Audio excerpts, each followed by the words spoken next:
Welcome to the monthly webinar from my clinic. I'm Dr. Shabnam Daskar, a functional medicine consultant. The topic today is hypothyroidism. Hypothyroidism is so common all over the world.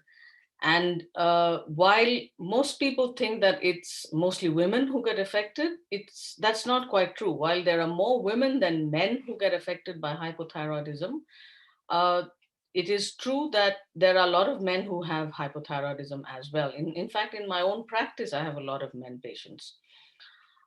So basically, obviously, the question arises, why has it become so common today than it was ever before? I mean, if you ask amongst your friends, either you are yourself taking medications for hypothyroidism, or you have your friends and relatives, you just ask in any party or anyone, they'll tell you that many of them are on thyroid medications. So what seems like, okay, you just have hypothyroidism, you go to the lab, get some tests done, your TSH is high, and some parts of the world, they test for only TSH and not the other hormones. And I'll talk a little bit about what are the tests ideally you should do. And then you're put on something called T4, so which is Synthroid in countries like Canada and India. It's called Theranorm or Eltroxin. So basically, supplemental thyroid hormones.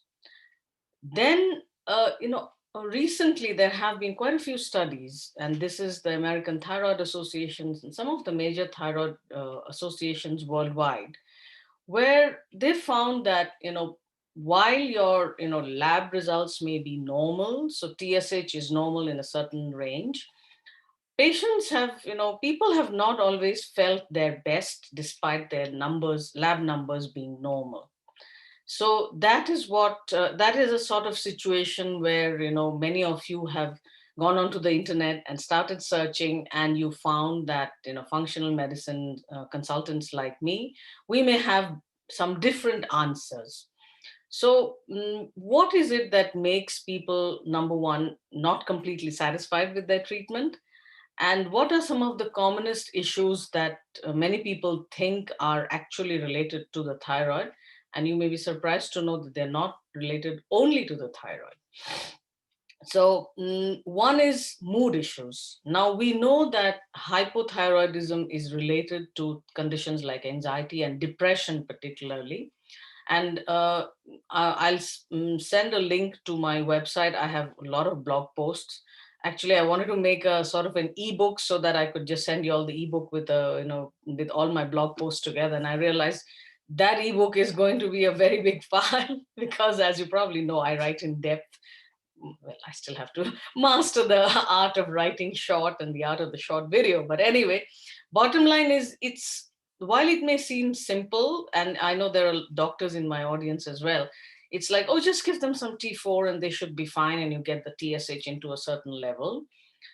It's not exactly that simple too, because there are a lot of other factors that are involved in this, and some of those I will discuss today. The other thing that a lot of people think is, if they have hypothyroidism, they cannot lose weight. And that is not true either. So, or they feel that if the thyroid was a little more here and there, they'd be much more successful at weight loss.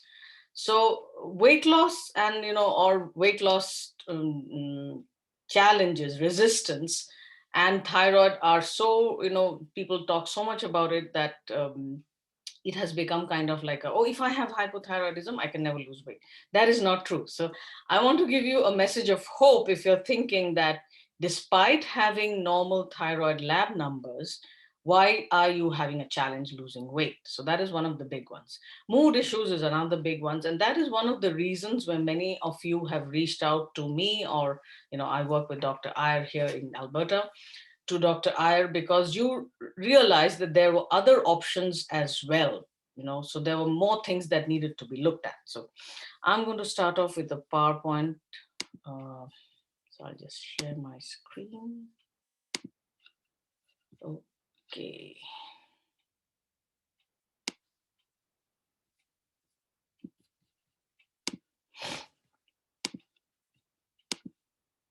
Okay, so this is, Now, if you were at the last month's webinar, basically I start off with the basics of functional medicine.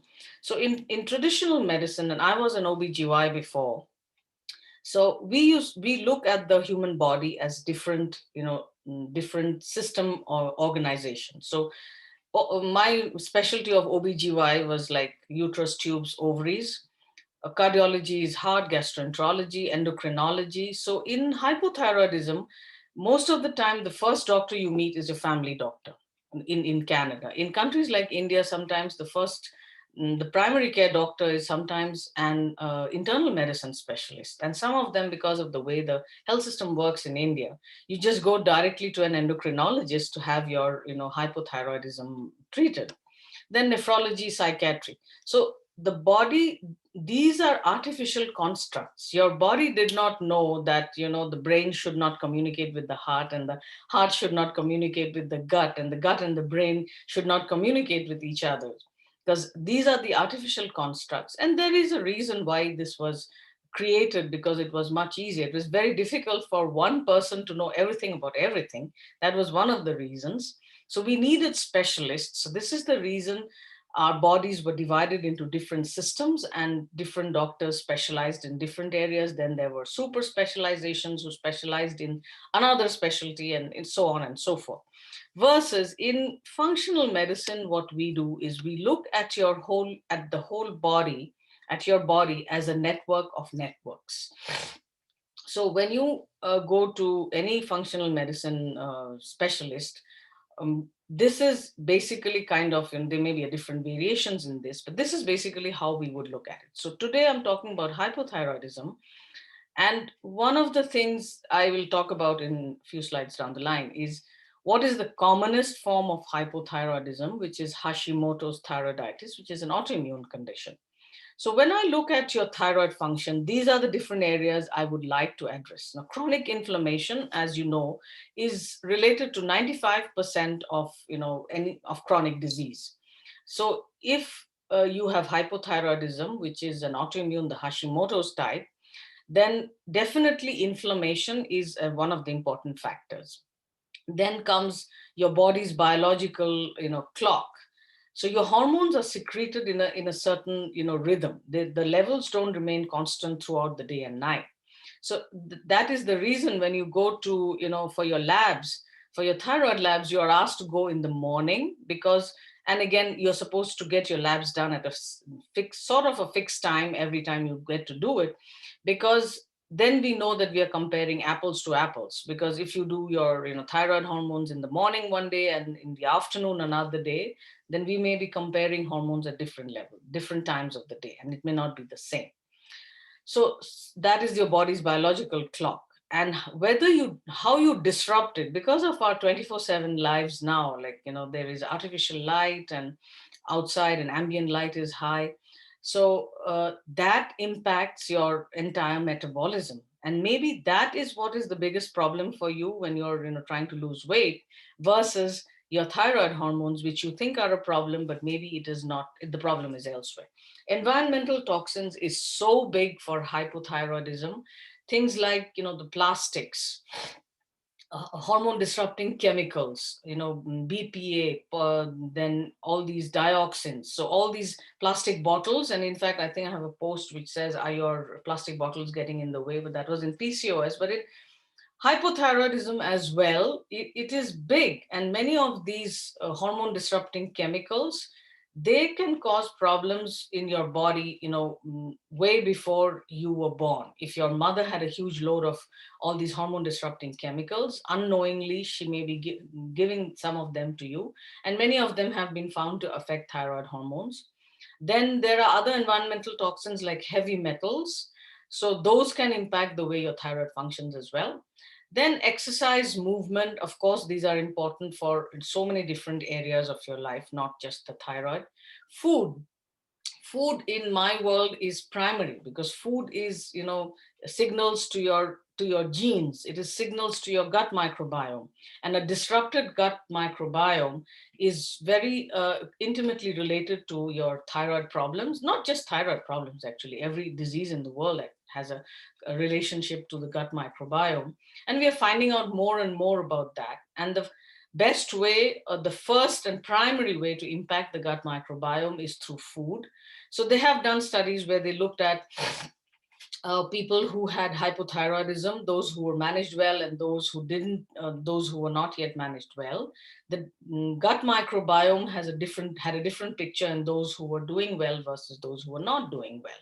Some of it is not related to food, definitely, but not all of it. Some of it is also related to your treatment, to the medications you're taking. Genes, epigenetics definitely will impact genes will impact your disease, but I'll come to that a little later. Gut, immune, brain, as I've mentioned before, your thyroid function impacts how your brain functions, how your mood functions. So they're intimately related. Hormones, of course, thyroid is a hormone, but thyroid is also related to other hormones like cortisol, your sex hormones. In women, it's estrogen, progesterone. Men, it's predominantly testosterone. All of these are intimately related. Another big hormone is, of course, insulin. So thyroid function impacts everything else. And as I said, your body is a network of networks. Medications, of course, there are some medications which can induce or cause Hashimoto's thyroiditis in you. I'll cover a few of them. Then there are some medications like metformin, which may impact your TSH level. So when you get it done in a lab, it's like it might show different. Metabolic dysfunction is, of course, very big. Then your stress response. Of course, your stress response will impact everything, every organ in the body. Thyroid definitely is impacted by stress. And interestingly, our bodies are so complex that some stresses, like for instance, acute illnesses, if you are spending time in an ICU, and with the ongoing pandemic, many people must have done that, then how much of thyroid hormones your body secretes, that is also controlled very, very, in a very small range. And that is where T3 comes into the picture. So after an acute illness, your thyroid hormones may look a little, or quite a lot out of balance. But does it mean that it needs treatment right then and there? Well, yes, it does. And no, it doesn't necessarily mean that your thyroid hormones need to be increased. So a lot of these questions are nuanced and each one of you is different. So it's difficult to say that, okay, this is what is going on with you, just increase this and just increase that. Medicine is not a problem of mathematics, it's a problem of biology. And biology doesn't follow mathematical equations. Then comes targeted supplementation, which is really big because I'll cover some of the nutrients that impact how your thyroid functions, vitamin D, iron being two of the big ones. And sometimes it is nutritional deficiencies which are making your thyroid hormone levels in the lab look abnormal. In such cases, you may not need a thyroid hormone treatment. Just correcting the nutrient depletions can, change all of that. And I've seen that happen in so many of my patients. So nutrient depletion is something that is often sort of either ignored in some practices in traditional medicine, or it's like kind of not given the importance that is due to it. So my point is, if you are nutritionally depleted, and we can do the tests and find out which particular ones are the problem, then correcting them can change your thyroid function and you don't need a thyroid medication. That is great, isn't that?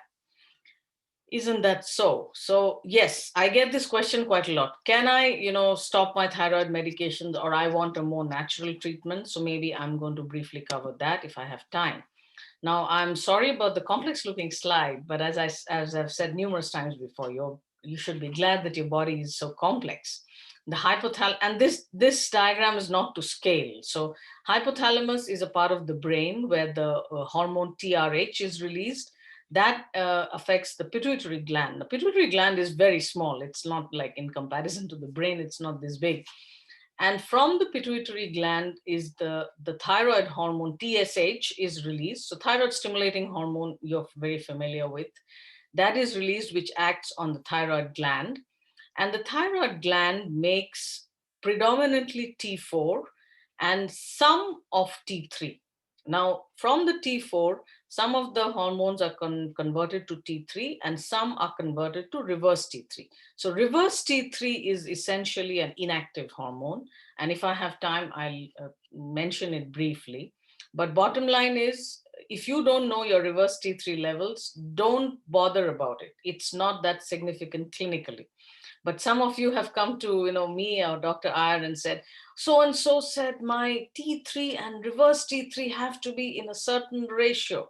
Well, Dr. Iyer and I have discussed this. We said probably the person who's talking about that doesn't deal with a lot of patients with thyroid issues, because having any hormone ratio in a specific number is not how biology happens. So bottom line is, if you don't know your reverse T3 levels, in India, the test costs about 20,000 rupees, which is like the equivalent of about $400. And in Alberta also, you have to actually pay. I think it's about $40 or $50 to get that test done. And most importantly, it doesn't give us sufficient information to make a big change in your treatment. We have so many other tools in our toolkit. And the most interesting thing is every cell in your body has a thyroid receptor. So the thyroid hormones work on every part in your body. And this is what I've already said. So most of the circulating T4 hormone is T4 and a small amount of T3. So T4 has to be converted to T3 for it to work in your body. So that is, the T3 is the biologically active form of thyroid hormone. And T4 is converted to T3 in different tissues like the liver, the kidneys, and bones, and a lot of different places. And sometimes some of you have a problem of conversion of T4 into T3, because some of those steps are also related to nutrient depletions.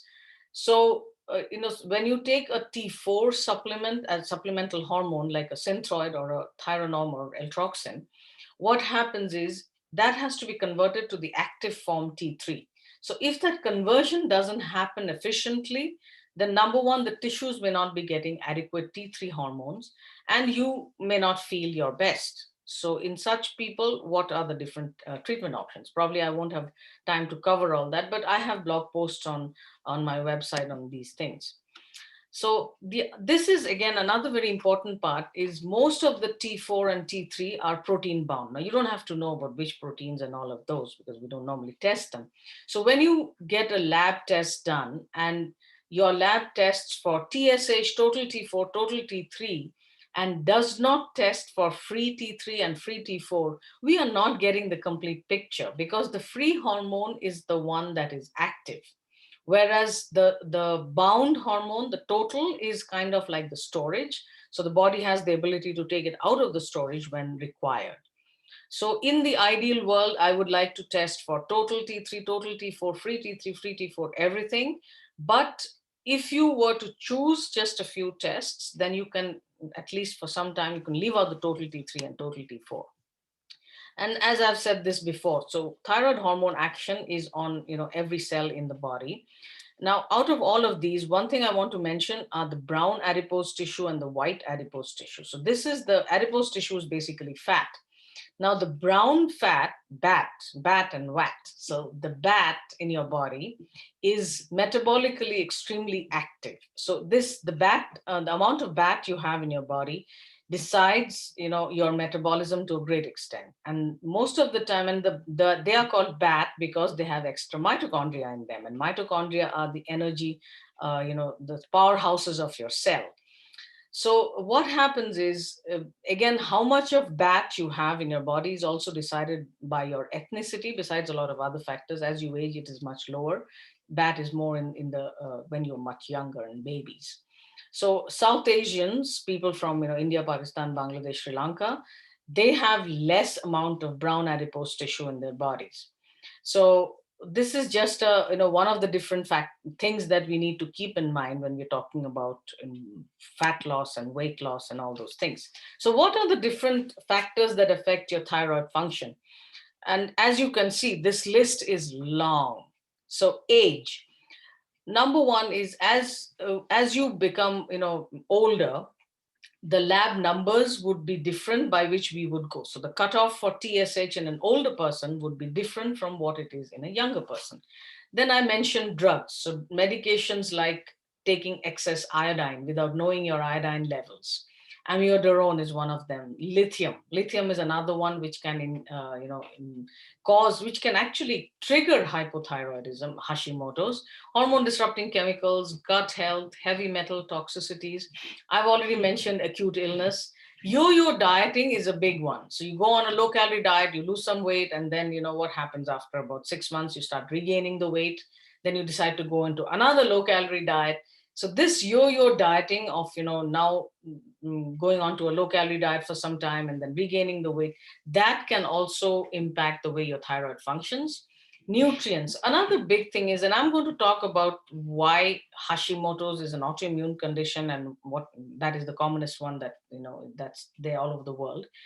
When you have one autoimmune condition, your chances of having another one are much higher. So what are some of the other autoimmune conditions that may happen along with Hashimoto's? Celiac disease may be there together. Again, a gut problem. So that is, celiac disease is basically a problem of an autoimmune condition where eating gluten containing food gives you an immune reaction. Then it could be type 1 diabetes, and it could be psoriasis. Actually, there are a whole lot of them. So the bottom line is, when you have one autoimmune condition, it is very important to rule out some others, and particularly conditions like type 1 diabetes and celiac disease are two of the big ones, because it would impact your treatment as well. Then sex, men versus women. More women have Hashimoto's than men, but it doesn't mean men don't have it. Stress, I've already talked about that.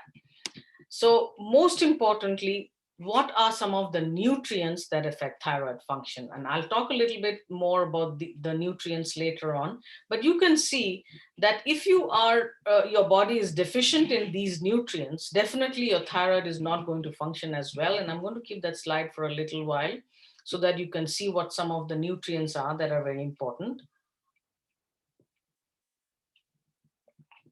So the fact is, can you measure all the nutrients? I'll come to that later on. But the point is, if correcting these nutrient depletions can, make your thyroid function much better, then probably that is one of the first ways you should look at. And that is what we do in functional medicine. We look at it from numerous angles, which is the reason many people, who have gone through a functional medicine approach to hypothyroidism have felt so much better. So what are the causes of hypothyroidism? As you can see here, 90% is autoimmune. So autoimmune hypothyroidism is probably the one you have. Some of you know that you have Hashimoto, some of you don't know, and I'm coming to how you can find out which type of hypothyroidism you have. And then, of course, there is treatment of hyperthyroidism, thyroid surgery, radiation to the neck, medications, iodine deficiency.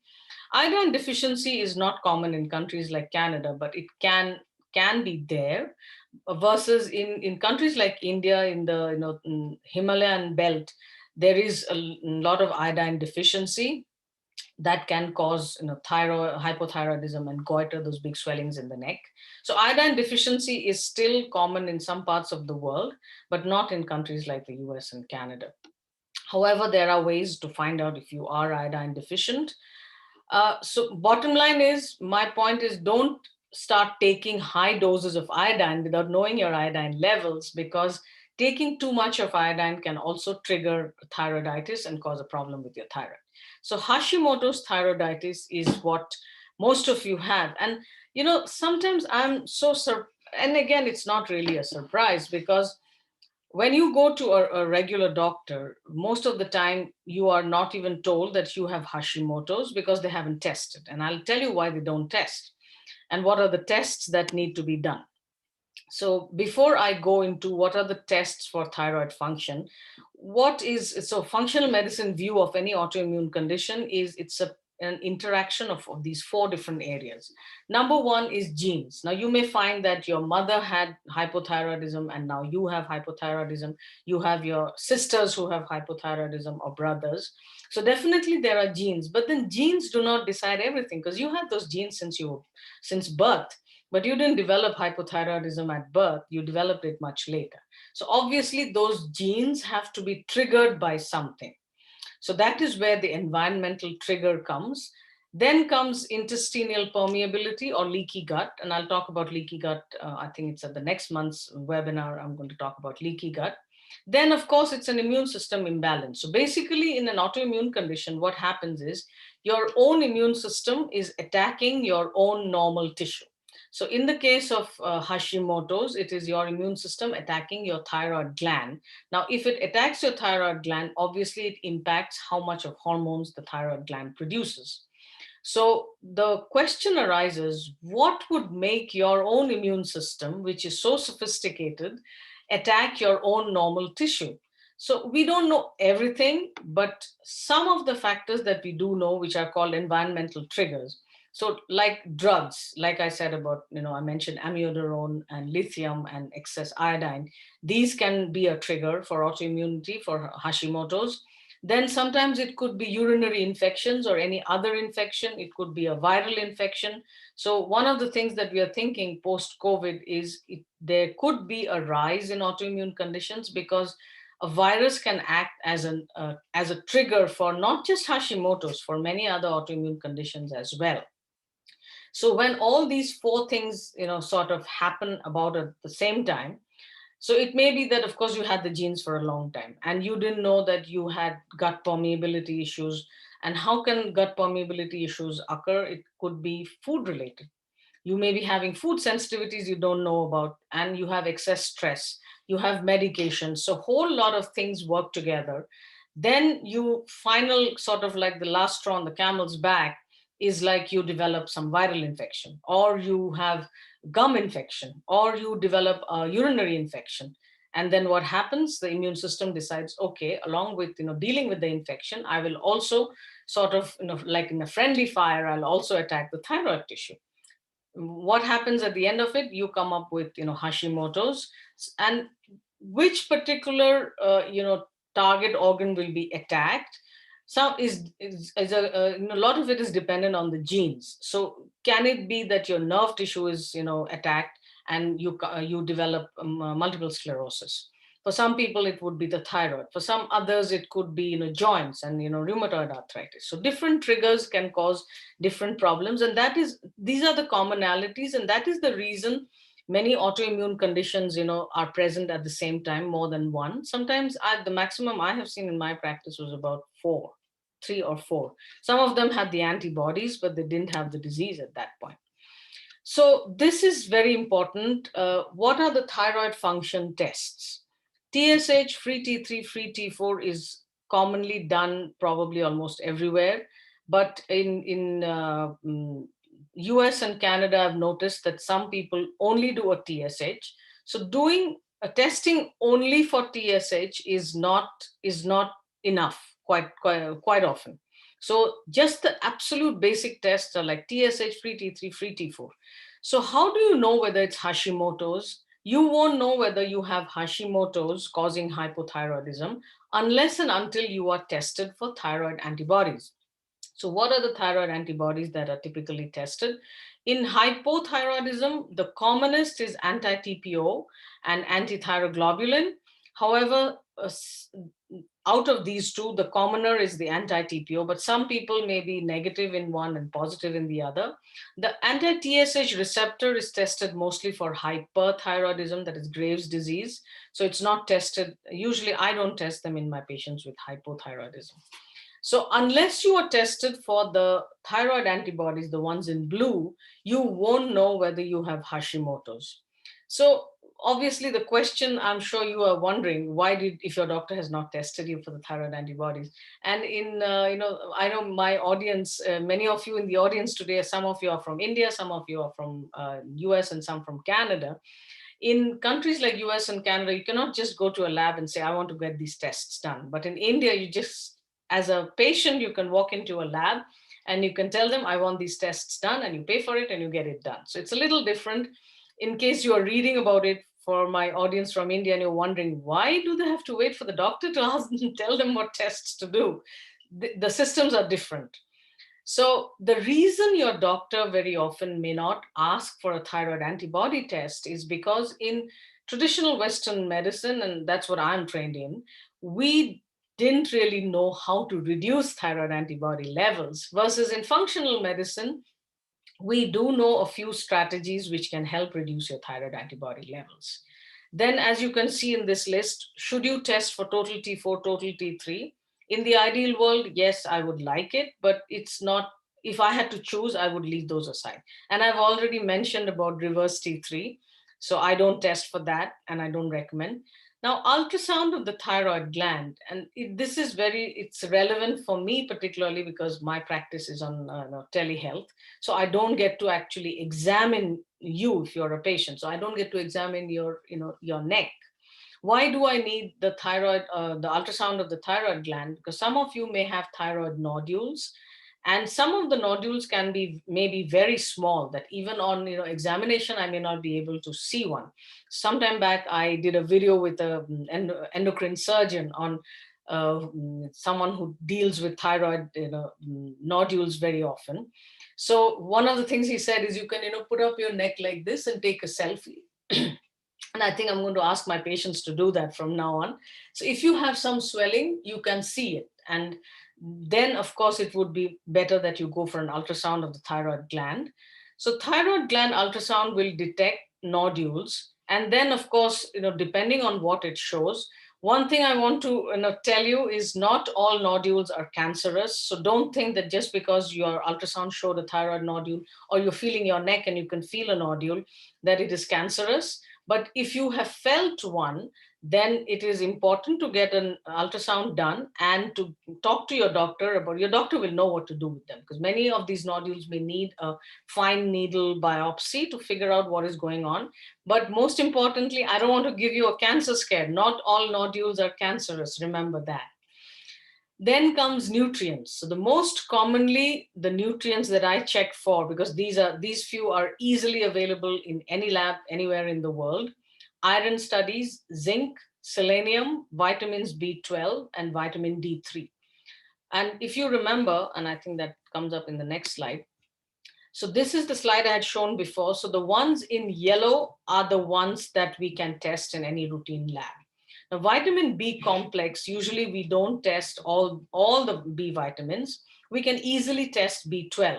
So this is what I have often told some of you is, when you are deficient in B12, does it mean that you have enough of the other B vitamins? No, it's probably that you are deficient in all of them. So that is the reason when we give you a supplement, it's usually a B complex. So vitamin B12 deficiency is extremely common in people who are vegetarians. Iron deficiency is another very big one. And iron deficiencies are common even in people who are non-vegetarian, because not all of you are eating, enough meat. And believe it or not, iron deficiency is quite common even in men, because there is a thinking that, because women bleed every month, menstrual bleeding, or they may have excessive menstrual bleeding, so they are more iron deficient, versus men are not. But that's not true. A lot of men have iron deficiency as well.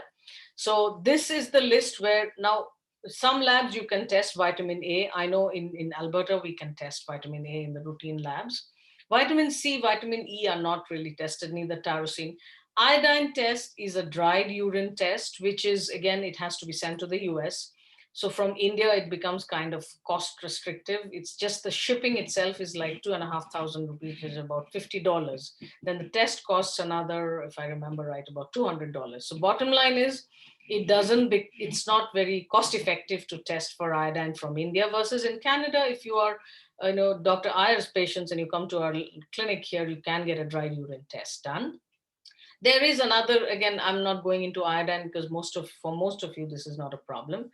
Zinc and copper are intimately related. So you cannot take too much of zinc, then what will happen is your copper levels will go down dramatically. So it's a good idea to measure your zinc levels. Then, okay, so this is a question which, I get a lot of pushback from many of you. Why should you stop eating gluten if you have Hashimoto's thyroiditis? There are many studies available, and I have seen it in my patients as well. When you stop eating gluten, your thyroid antibodies levels will go down. And if you are still struggling with, should I stop eating gluten, should I continue eating gluten, my suggestion would be, stop eating gluten. if you have an autoimmune condition, it's, for me, it is like, non-negotiable that you have to give up gluten. Because number one, gluten is not an essential nutrient. Your body is not going to miss, gluten. Most gluten is, all gluten is carbohydrates, and carbohydrates are not essential nutrients. So if you are looking at your thyroid antibody levels, you will not see a dramatic change in 1 month or 6 weeks or something when you repeat your thyroid tests. But in 6 months' time or 9 months' time, if you stop eating gluten, number one, 90% of my patients say they feel so much better when they stop eating gluten versus when they were eating gluten. They don't have foggy thinking, joint pain, bloating. Some of them have diarrhea, rashes. A lot of that is gone. But for you to see the impact on your thyroid antibodies, you might have to wait for about 6 months to 9 months, because antibody levels don't dramatically change in 1 month. So just as a self experiment, do it, and you can see it for yourself. So many of our patients, and there are actually clinical studies supporting this. So when you stop eating gluten, your thyroid antibody levels can go down, because food sensitivities are one of the big problems. So it is possible that gluten could be a trigger for your Hashimoto's. So next, what is going to happen next? Because this, I have a hypothyroidism questionnaire, and by tomorrow you'll receive an email containing the questionnaire. So why is the questionnaire important? Number one, many of you are already being treated for hypothyroidism. So if you go through that questionnaire, you will realize whether all your symptoms have been dealt with adequately. And if you are someone who doesn't know whether you have hypothyroidism, you don't have hypothyroidism, it is a good idea to go through that questionnaire. And then, based on what your results show, you can go to your doctor and say, Doctor, is it possible that I have hypothyroidism?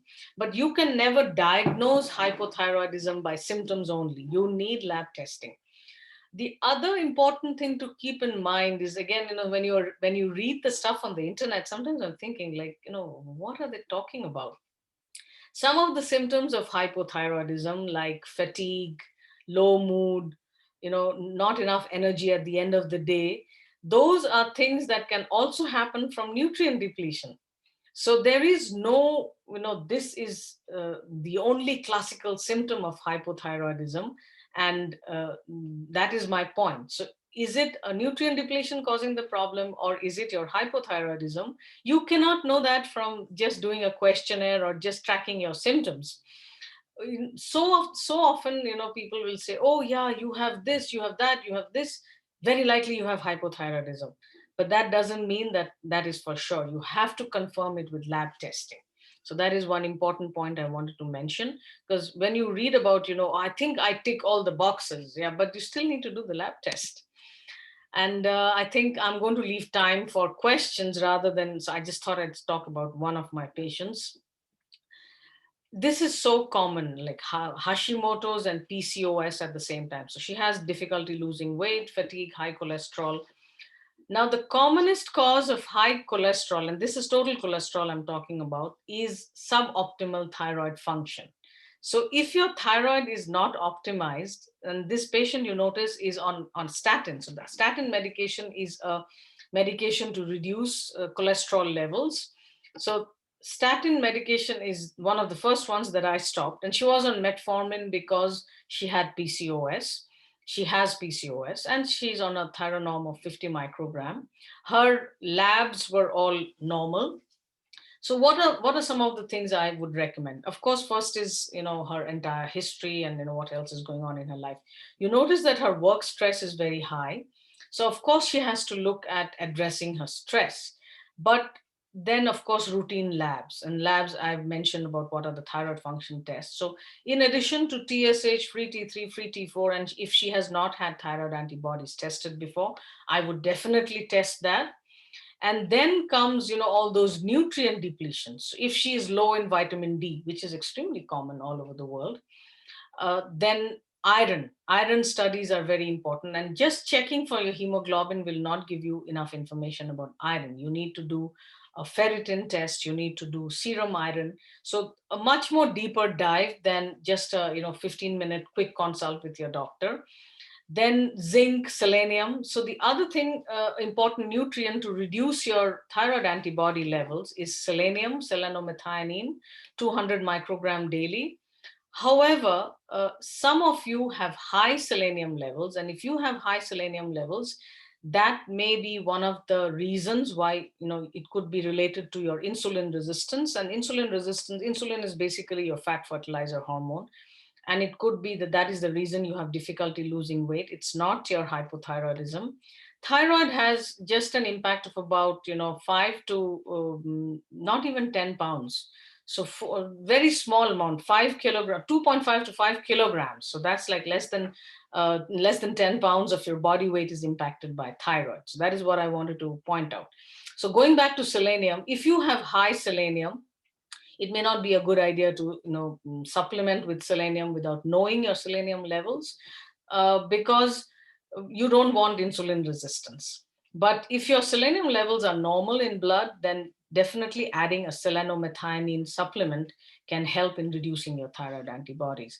And I'm not going into details with this particular patient, but because I want to leave time for questions, and I'm cognizant of how much of I can keep on talking and talking, but I want to end in 1 hour. And so this is my website, drkarmd.com. This section, there are several sections on top. You'll find that hypothyroidism in an entire section. Under that, you will find a whole bunch of blog posts that I have written on whether do you need T4 and T3 combination, because I know some of you in the audience are probably on it. Some of you are thinking whether you need that. Important thing I want to mention is if you're from India, I haven't found a good source of T3 in India yet. So then there are, when should you take your thyroid hormones? Bottom line is, most important thing is for you to take them. The second important thing is you need to take them away from food. So 1 hour before or after taking your thyroid hormones, don't eat or drink anything. If you can't manage that, most important thing for you is to take the hormone rather than trying to figure out what is the best thing. So that is a long post on when to take thyroid hormones. All those things you'll find. And if you have any questions, just feel free to email my clinic at info@drkarmd.com. And I'm going to stop sharing my screen and open it for questions. So you can type your questions in the chat box at the bottom. And if you think of some questions later on, feel free to just email it to me.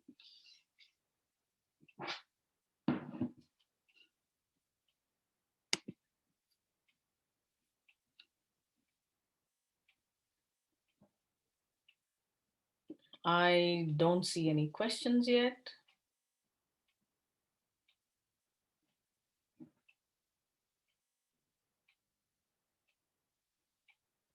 Okay.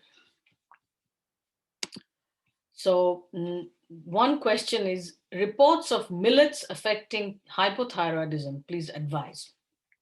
So one thing is, there are different ways of looking at it. Now, millets directly affecting thyroid function is probably what can happen is if you have food sensitivities. Some people are very sensitive to all kinds of grains. So is it necessarily bad only for thyroid? No, it may not be. But for you to find out whether it is good or bad for you, number one is to do the elimination diet. And on the elimination diet, I always recommend you get off of all grains. So grains have been found to be highly inflammatory in many people. So grains are not your best friends, whole grains, or even if they are not whole grains, they are not healthy for all. But specifically millet, and again, if I ask you to qualify your question, did you come across any study or did it happen to you? The other big one with thyroid and food is cruciferous vegetables, and I have a blog post on that. So bottom line about Khushali, will you just qualify your question about whether it happened to you or did you read something about millets? Okay. I am not aware of specifically millets affecting thyroid in that sense. I've not come across any studies, and neither have I seen it. So in my patients, sorry, L-troxin and millets. Okay. So number one is L-troxin is the T4 hormone. Number one is it eating millets and taking the L-troxin at the same time? So bottom line is you should not be taking your thyroid hormone with any food. But whether millets will impact thyroid absorption, yes, it is possible that if you're sensitive to millets, if you have food sensitivity, then it does impact your gut. And that could impact how much of the thyroid hormone you absorb. But the cruciferous vegetable question is something I want to address because so many of you have asked me that. Can I eat broccoli? Can I eat, can I eat cabbage, cauliflower, all these things? Well, yes, you can continue eating them because unless you are overdosing on them. So on my blog post, you'll find that there is this woman who ate, I think she ate 150 grams of bok choy every day. And that sent her to the intensive care unit with severe thyroid problems. That is not what most of you are doing. So continue eating cruciferous vegetables. They're not going to affect that. And for millets, I think most of the time it is the food sensitivities. And if you know of anything different, please let me know. So replacement for rotis in northern India. Very good question, Kushali. So the thing is, if you want to switch to lentil rotis, things like, chickpea roti, that is besan chilla, or moong dal chilla. So this is like mung beans, you powder it and make it into a flat bread like the Indian roti. Those would be better options, particularly if you're vegetarian, because grains are something, like I said before, grains can impact you in many different ways. So bottom line is try to eliminate these things from your diet. Another thing is some people, and this is what I recommend to many of my vegetarian patients particularly, because you can have a rice roti if rice does not increase your blood sugar dramatically. Corn roti, very interesting, Kushali. Just 2 days ago, I was talking to a gentleman, and he's originally from northern India. And again, corn roti in relation to thyroid, you have to see whether it's impacting you. But corn itself, because it is a carbohydrate, can increase your blood sugar dramatically, and that can impact your weight loss. So bottom line is you cannot find out what your blood sugar is after eating the corn roti unless you're measuring either with a glucometer, where you use a lance and check it, or unless you're wearing a continuous blood glucose monitor. So as always, my answers are not yes, stop eating corn, stop eating millet. Yes, you can stop eating those, but the thing is you also have to think of what will you substitute it with. If you're vegetarian, it is very difficult for you to get enough protein. But unfortunately, all proteins that people in India eat, they think that all these beans have a lot of protein. Yes, they do have protein, but they also come with carbohydrates. So unless you have a weight loss issue where you are gaining weight because because of your insulin carbohydrate model system is not working well, then in that case, corn, millets, all these things are probably food that you might need to avoid completely or minimize. And we have actually on our MDS program, my associate Mikhail has these nice recipes of where you can. The other option is you can try some of the nut flours like almond flour or coconut flour. But then, when you're trying to roll out those rotis, you will need to add things like psyllium husk. In India, they call it isabgol. So you can add that to the almond flour or the coconut flour and make rotis out of them. Some of my patients have done that and they find that that helps quite a lot. So almond flour, coconut flour would not impact your insulin uh, carbohydrate system as much as something like corn or millets. Oh, I think there's one more question in the Q&A. Okay. Thank you. Is hypothyroidism reversible? Would a keto low carb protocol help? Okay, I'm going to answer it live. Is hypothyroidism reversible? And Akash, thank you for that question because that is one of the commonest questions I get from my patients. So first and foremost, it will depend on what has triggered the hypothyroidism. If it is triggered by a drug like lithium, So once you stop the lithium, uh, then quite often the Hashimoto's can go away. Now, I'm not recommending you stop the medications unless your doctor has recommended that. The second thing is, if it is if it is hypothyroidism with very Hashimoto's with very low antibody levels, I have seen this happening in many of my patients. Once they've gotten off of gluten and their thyroid antibody levels have gone down and their nutrient depletions have been corrected, many of them have either reduced their thyroid medications a lot, or they have even succeeded in getting off of the thyroid medications. But one important question which is difficult to answer is there a way to know the thyroid hormone reserve or the thyroid gland reserve? At this point in time, we don't have a specific test which will tell me, okay, this much of your thyroid function is remaining. So probably I can tell you that 1 year down the line, you may be able to stop all your medications. So it is again, treat, test, repeat is what we do. So I will never guarantee that I'm going to get you off all your medications. That will not work. But at the same time, some of you, and another major factor is, of course, age, and also how long you've had Hashimoto's. Many of you have had Hashimoto's for a long time and not known because you were not tested. And sometimes thyroid antibodies can be in the blood without affecting your thyroid hormone levels. So you don't know, because unless you've gone to a functional medicine practitioner, they will not test you for thyroid antibodies if you don't have any thyroid problems. So your antibodies may be present in the blood, slowly destroying your thyroid gland 7 to 8 years before you actually develop symptoms or low thyroid hormone levels. So bottom line is, yes, it is possible to, I won't say reverse, because, in medical terms, reverse means you never get the disease again. And I cannot make such a lofty claim. But yes, it is possible to, number one, reduce your medications, and number two, maybe stop your medications too, because if we could, identify the trigger. And 1 minute, I'm going back to your second question. Then the next is, would a low carb keto protocol help?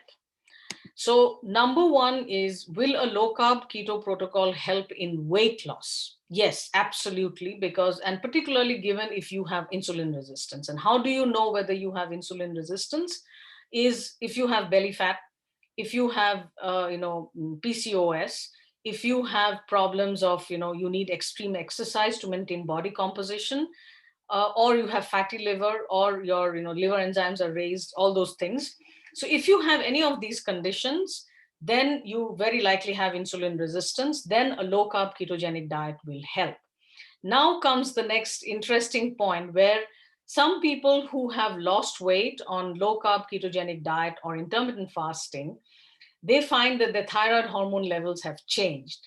So what happens is, it needs a different approach, in the sense that T3 levels can change in like I said about acute illnesses. So your body may be looking at your weight loss as an acute stress and cause your thyroid hormones to function differently. And quite often, actually, thyroid hormones end up functioning better.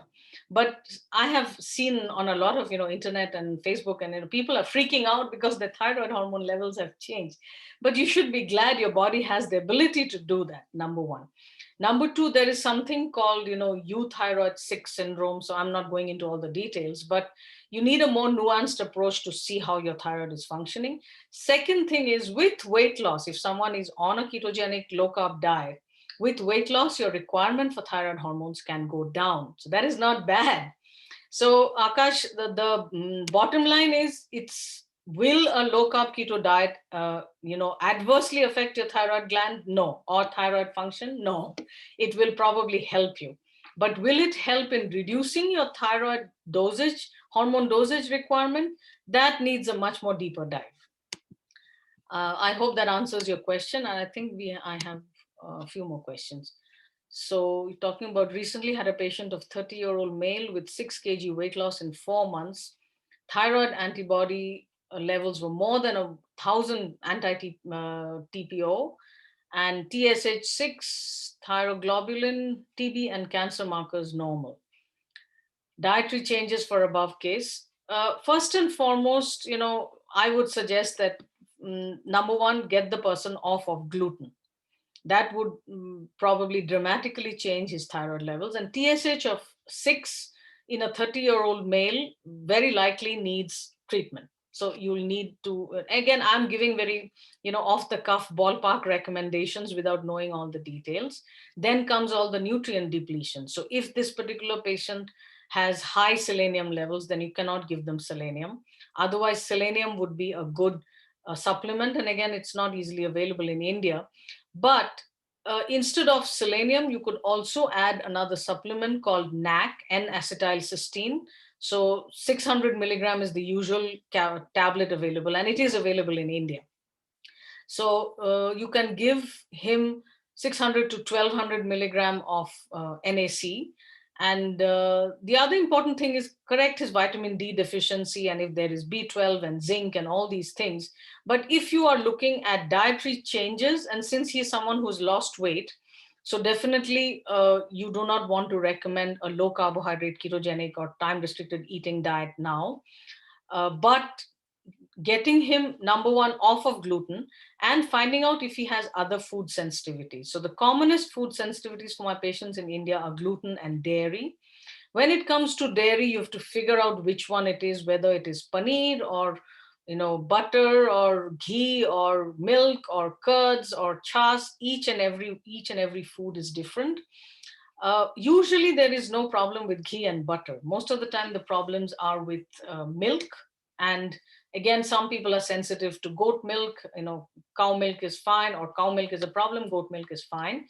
So just an off the cuff recommendation, number one is get him off of gluten and address all his nutrient depletions. And definitely I would think that if correcting all these things have not helped, because TSH of 6 in a 30-year-old man is definitely not normal. We like TSH to be between 2 and 2.5. So I hope that answers your question. Thank you, Akash. Thank you very much. And I think that's it. I don't have any more questions. So next month, how do you check for paneer? Okay, so I think Khushali, I think you're a doctor, so Dr. Khushali, what we do in functional medicine is what is called an elimination diet. So there is no blood test which will tell you. No food allergy test will tell you about paneer and curd and all. So basically, for 2 weeks, get your patient off of all these food. And then comes a reintroduction protocol. And I know last month I had promised my elimination diet course would be ready. It's not ready yet. So what you do is 2 weeks, get them off of all these medications, all these food, no paneer, no curd, all the other dairy as well. And then after 2 weeks, you start reintroducing them one by one. So if paneer is the one that he's going to miss the most, start with a generous amount of paneer and let him track his symptoms for at least 3 days. So what are the symptoms to track? It could be, it could be gut related. It could be completely outside the gut. It could be foggy thinking, joint pain, headache, rashes, or just not feeling well, fatigue. It could be many different ways. So other than doing an elimination diet, I know it is kind of irksome, it takes time, but it is the best way to find out. So even doing, definitely doing any food sensitivity test, food allergy test, don't waste your money on those. Those will not give you information about food sensitivities. Those are for food allergy. And I hope that answers your question. Otherwise, you can just wait for my e-course to come out, which has the details in much more hand-holding on that. Thank you. And I think that's it. So see you all next month. So since you registered once, you will be automatically registered for you are automatically registered for the subsequent ones as well. And thyroid, actually, I can, keep on going forever. And as always, if you have any questions, feel free to, pop me an email. Thank you, Nandita. Thank you very much. And thank you, everybody, for investing your time with me here today. And bye now.